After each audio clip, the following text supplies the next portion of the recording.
Vincent Calloway, you're under arrest for extortion and civil rights violations. Wait, this is a setup. You can't do this. It's okay. Drop the money. Put your hands behind your back now. A decorated police officer with 15 years on the force thought he was untouchable. Vincent Calloway had perfected a scheme so calculated, so ruthless, that it destroyed lives without leaving a trace. He preyed on the innocent, turned traffic stops into shakedowns, and walked away richer every single time. But arrogance has a price, and Calloway was about to pay it in full. What this corrupt cop didn't know was that his next victim had family in very high places. Right now, we need to pause and say thank you for being here. Merry Christmas, and may you have a prosperous new year. Your support keeps us going, and every view truly matters to us. Before we continue with how Officer Calloway's world came crashing down, we want to hear from you. Where in the world are you watching this from? Drop your city or country in the comments below. And if you're new here, hit that subscribe button and give us a like. Trust us, you'll want to follow this story all the way to the end. Now, let's go back to where it all began. For 15 years, Vincent Calloway patrolled the highways just outside Richmond, Virginia, building a reputation as a hardworking officer who never missed a detail. His superiors praised him. His colleagues respected him. The community saw him as a pillar of law and order. But beneath that polished uniform was a man who had turned his authority into a weapon. Calloway had discovered early in his career just how easy it was to exploit the system. Traffic stops were his hunting ground. He targeted drivers who looked vulnerable, people who wouldn't fight back, people who had something to lose. Young men in older cars, immigrants who barely spoke English, anyone who seemed like they'd pay to make a problem disappear. His method was simple and devastatingly effective. Pull them over for a minor infraction. Demand a search. And when the moment was right, slip a small bag of cocaine or methamphetamine into the glove compartment or under the seat. The accusation always came next. The shock on their faces never got old to him. He'd watch them stammer and protest, knowing that his word carried all the weight. Badge against citizen, authority against desperation. He'd let the fear settle in before offering them a way out. Pay him directly, in cash, and the drugs would disappear. No arrest. No record. No life destroyed. Most of them paid. They emptied their wallets, their bank accounts, whatever it took. Those who refused found themselves in handcuffs, facing charges they couldn't escape. Over the years, Calloway expanded his operation. The planted drugs weren't just props anymore. He started dealing on the side, moving product through a network of low-level dealers who never knew where the supply originated. Money laundering came next. Cash from his shakedowns and drug sales filtered through shell companies and offshore accounts. He bought properties, luxury cars, took vacations that no cop's salary could afford. He justified it all with the same tired logic. He deserved it. He put his life on the line every day. The system owed him.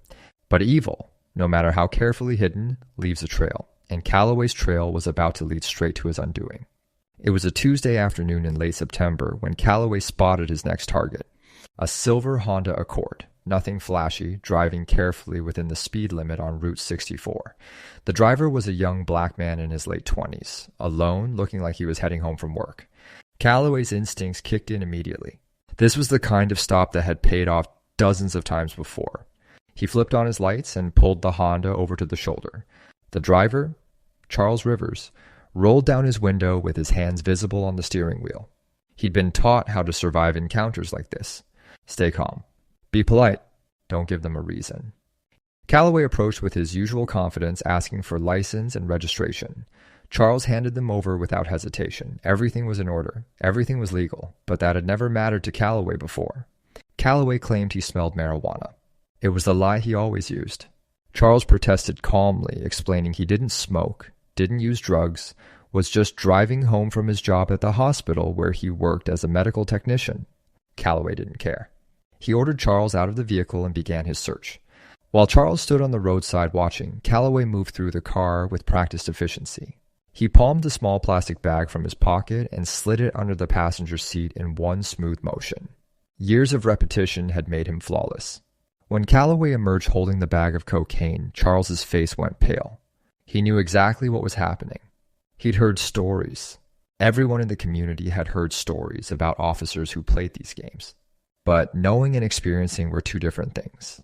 Calloway watched the panic set in before making his offer. $5,000 and this all goes away. No arrest. No court. no record that would destroy his career at the hospital. Charles didn't have $5,000. He tried to negotiate, tried to reason, but Calloway wasn't interested in conversation. Pay or face felony charges. Those were the only options. Charles finally agreed to withdraw what he could and meet Calloway later that evening. He pulled together $3,000 from his savings, borrowed another $1,000 from friends, and handed it over in a grocery store parking lot. Calloway pocketed the cash and drove away, satisfied with another successful score. What Calloway didn't know was that Charles Rivers wasn't just another victim. His cousin, George Rivers, was a special agent with the Federal Bureau of Investigation. The moment Charles got home, he called George and told him everything. George Rivers had spent 12 years with the FBI investigating corruption, organized crime, and civil rights violations. He'd seen dirty cops before, but hearing what happened to his cousin ignited something deeper. This wasn't just another case file. This was family.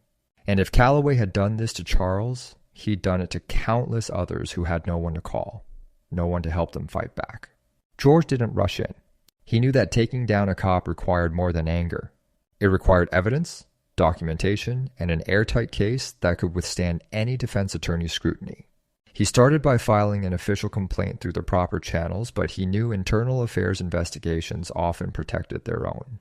So he began working parallel to the system, digging into Calloway's background with the resources only a federal agent could access. The financial records told the first part of the story. Calloway's bank accounts showed deposits that far exceeded his salary.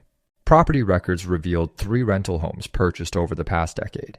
Vehicle registrations included a boat, a motorcycle, and a luxury SUV.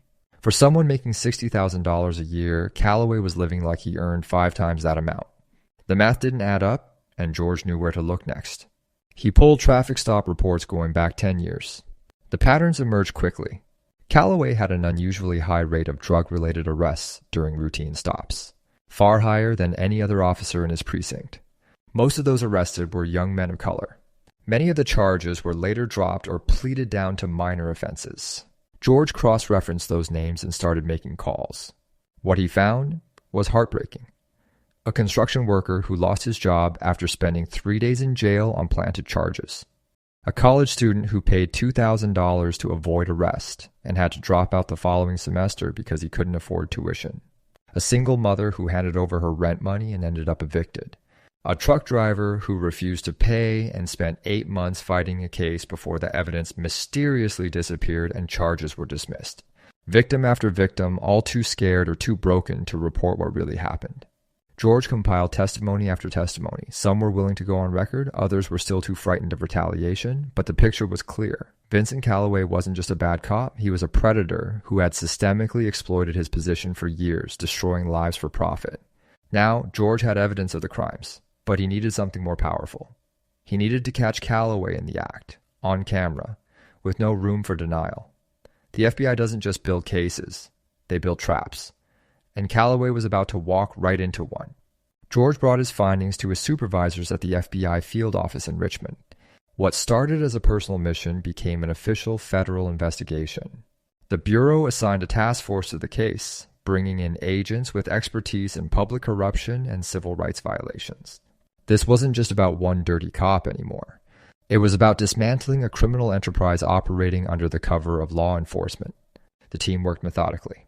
They subpoenaed Calloway's financial records going back 15 years, tracing every suspicious deposit and withdrawal. Forensic accountants uncovered shell companies registered under his wife's maiden name. Money flowing in from unknown sources, then filtering out through carefully structured transactions designed to avoid detection. The amounts were staggering. Over 8 years, Calloway had moved nearly $400,000 through these accounts. They interviewed Calloway's former partners and colleagues. Most claimed ignorance, but a few admitted they'd had suspicions. One retired officer recalled Calloway bragging about his side income during a poker game, though he'd assumed it was legitimate security work.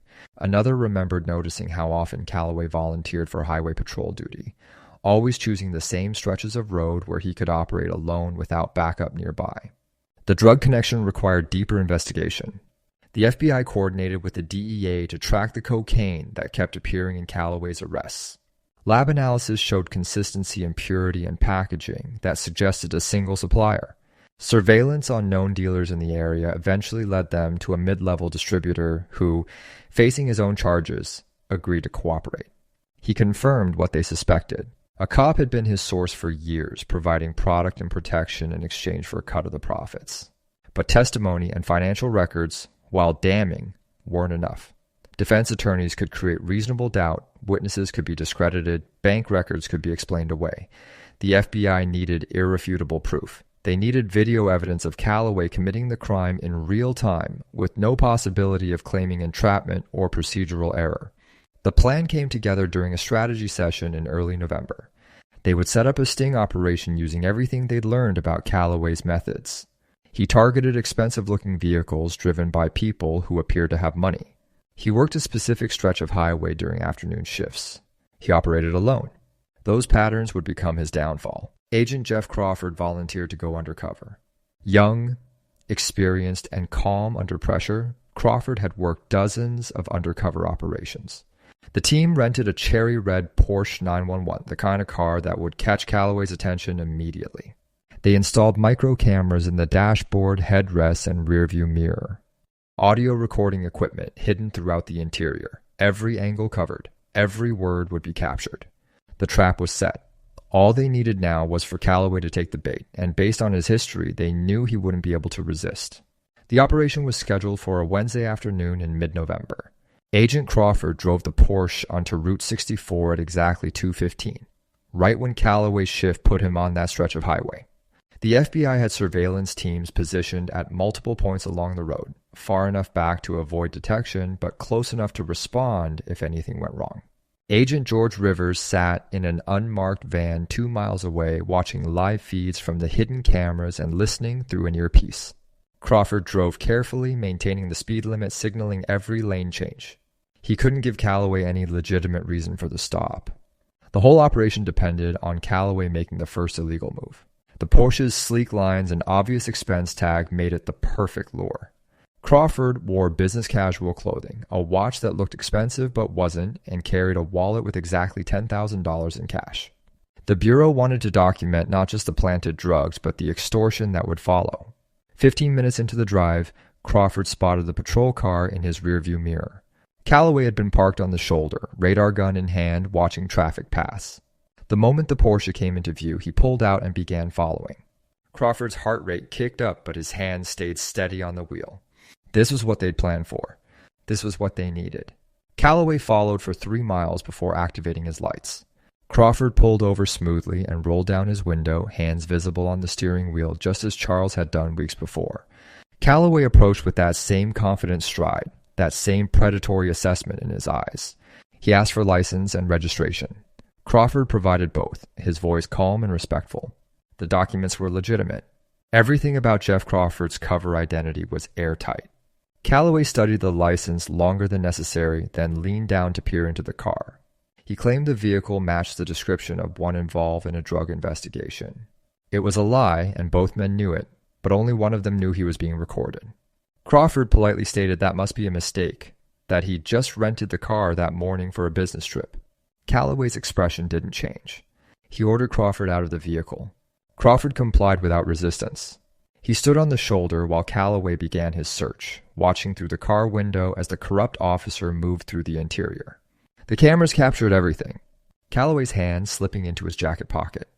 The small plastic bag palmed in his hand.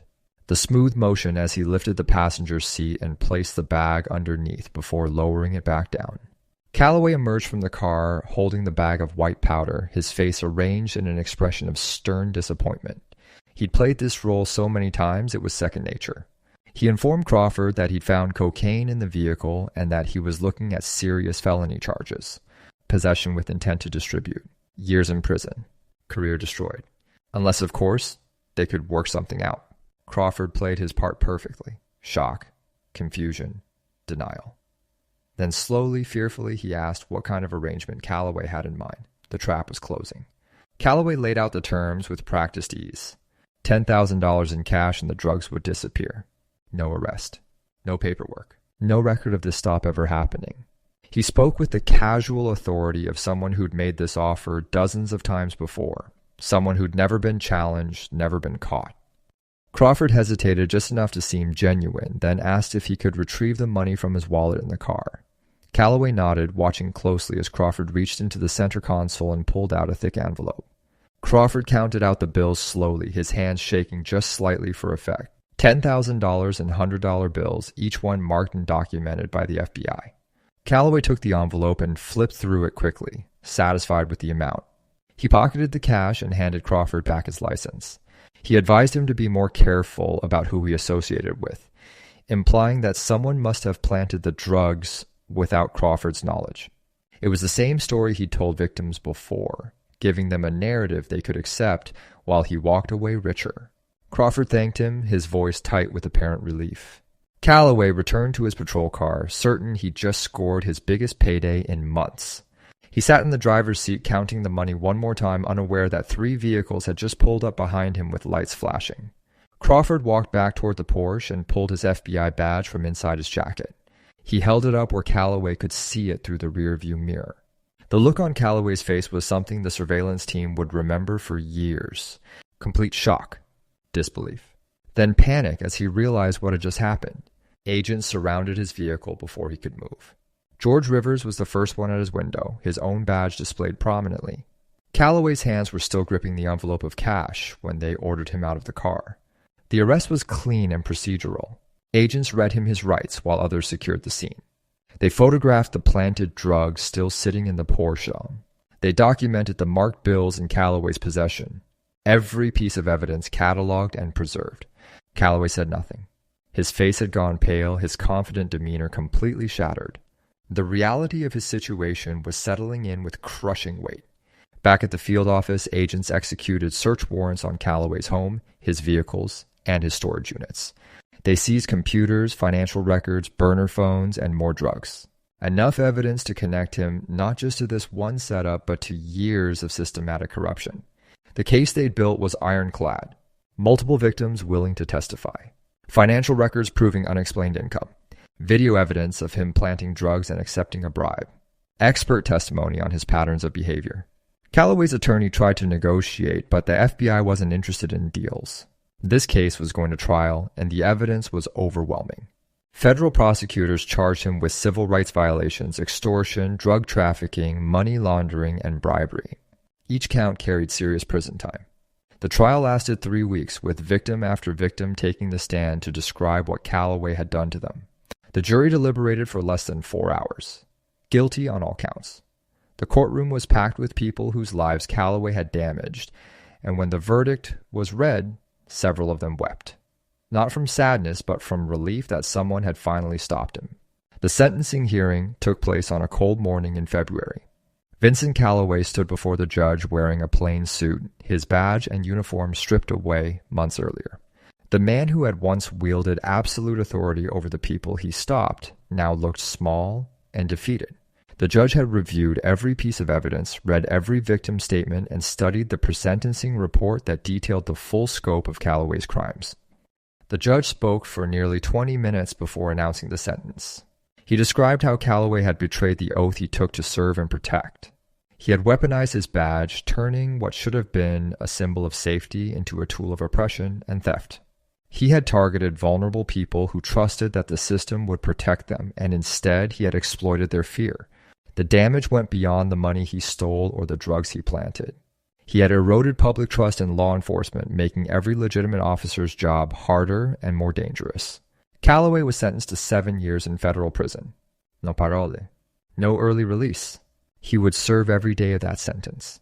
On top of the prison term, the judge ordered him to pay $700,000 in restitution and fines. The amount represented the money he'd stolen, the profits he'd made from drug dealing, and punitive damages for the civil rights violations. His pension was revoked. His properties would be seized and sold to pay the victims. Everything he'd built through corruption would be dismantled.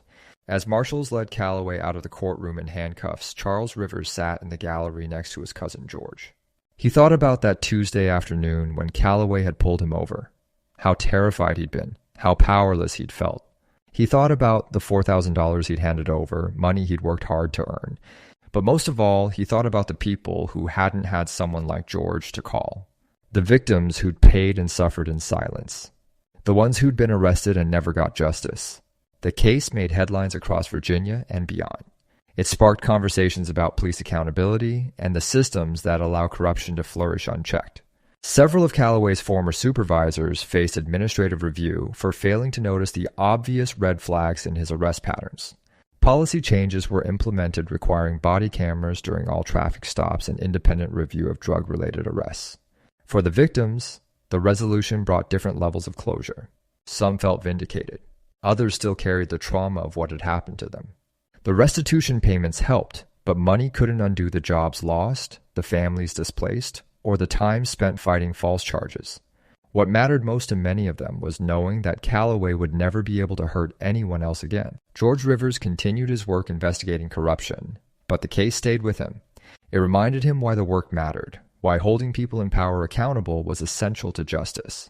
His cousin Charles eventually received his full restitution payment and used some of it to start a community organization that helped people navigate encounters with law enforcement and know their rights. Vincent Calloway would spend the next 7 years behind bars, stripped of everything he'd stolen and everything he'd pretended to be. The uniform was gone. The authority was gone. All that remained was a man facing the consequences of his choices. So here's the question we want to leave you with. Do you think 7 years was enough for the lives he damaged and the trust he destroyed? What would you have done if you were one of his victims? Drop your thoughts in the comments below. And if this story showed you something about justice and accountability, hit that like button and subscribe so you don't miss our next story. Thanks for watching.